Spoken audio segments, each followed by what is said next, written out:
Nigeria's presidential hopefuls focus on economy ahead of delayed poll. Nigeria's President Muhammadu Buhari and his closest rival Atiku Abubakar made their final appeal for votes on the last day of campaigning on Thursday ahead of a presidential election on Saturday that was delayed by a week.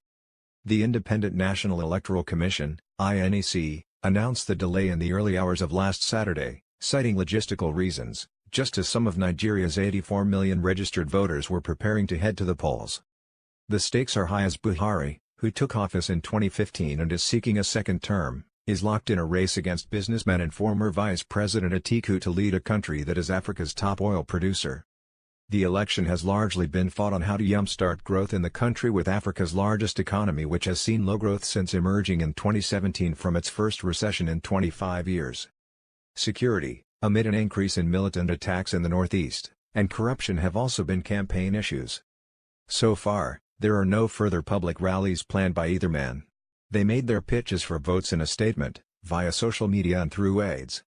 Buhari, who is campaigning on an anti-corruption platform, touted his economic record in a statement issued by his spokesman Femi Adesina. Those who do not see any good in something not initiated by them toil endlessly to hoodwink Nigerians into believing that nothing good is happening on the economic front, the statement said. Buhari's economic reforms are focused on infrastructure development and extending a social welfare program to create jobs and lift the poorest Nigerians out of poverty. Atiku, candidate of the main opposition People's Democratic Party, PDP, would continue the country's Niger Delta Amnesty Program, a policy advisor said on Thursday. The program gives stipends to former militants in the oil-rich Delta region. Militants have long argued that the impoverished Delta should receive a greater share of the country's energy wealth.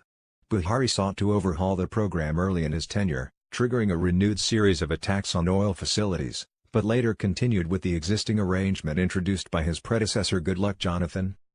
The attacks helped to push Nigeria into recession in 2016.